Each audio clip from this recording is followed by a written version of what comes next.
ଗୀତ ସଂହିତା 17 ଜଣେ ନିରୀହ ଲୋକର ପ୍ରାର୍ଥନା 1ରୁ 15 ପର୍ଯ୍ୟନ୍ତ ଆମେ ପାଠ କରିବା।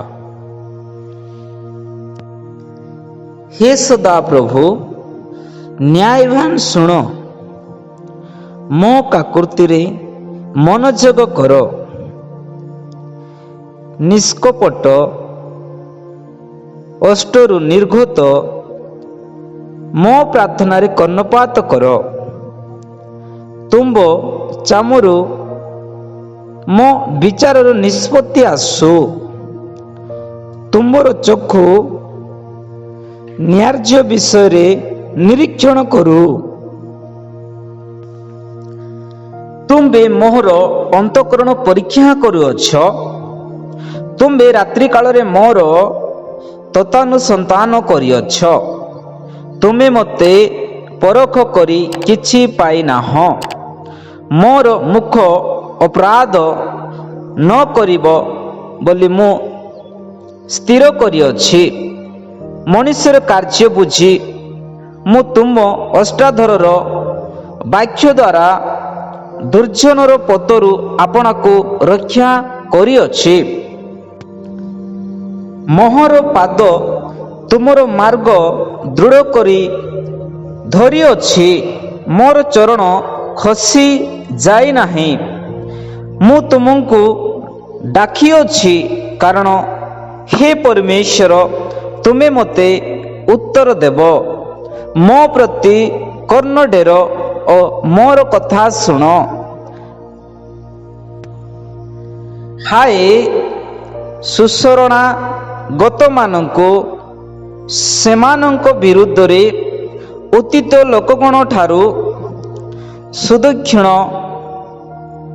ହସ୍ତରେ ତ୍ରାଣକାରକ ତୁମ୍ଭେ ଆପଣ ଆଶ୍ଚର୍ଯ୍ୟ ସ୍ନେହପୂର୍ଣ୍ଣ କରୁଣା ପ୍ରକାଶ କର।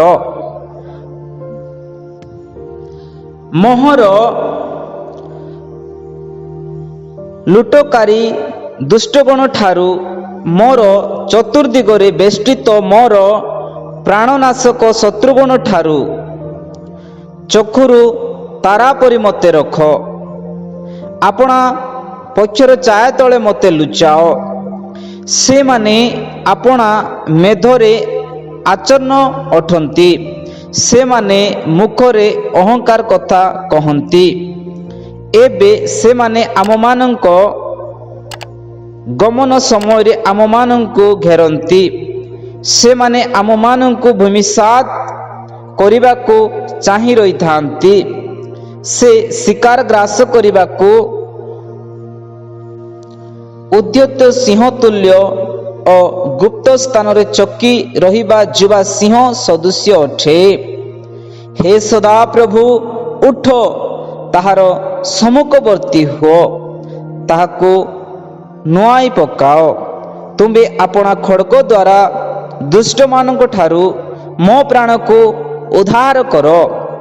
ହେ ସଦାପ୍ରଭୁ, ଆପଣା ହସ୍ତ ଦ୍ୱାରା ଲୋକମାନଙ୍କ ଠାରୁ ଯେଉଁମାନଙ୍କର ହଂସ ୟୋଜି ବନରେ ଅଛି ଓ ଯେଉଁମାନଙ୍କ ଉଦର ତୁମେ ନିଜ ଧନରେ ପୂର୍ଣ୍ଣ କରୁଅଛ, ଏହିପରି ସାଂସାରିକ ଲୋକମାନଙ୍କ ଠାରୁ ମୋତେ ଉଦ୍ଧାର କର।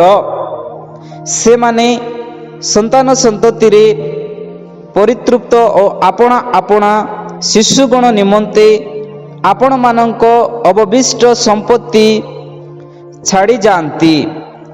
ମାତ୍ର ମୁଁ ଧର୍ମରେ ତୁମ ମୁଖ ଦର୍ଶନ କରିବି। ମୁଁ ତୁମ ଆକାରରେ ଜାଗ୍ରତ ହେବା ବେଳେ ପରିତୃପ୍ତ ହେବି। ଏହି ଗୀତ ସଂହିତା ପ୍ରତି ପ୍ରଭୁ ଆଶୀର୍ବାଦ କରନ୍ତୁ, ଅନୁଗ୍ରହ କରନ୍ତୁ। ଗଡ୍ ବ୍ଲେସ୍ ୟୁ।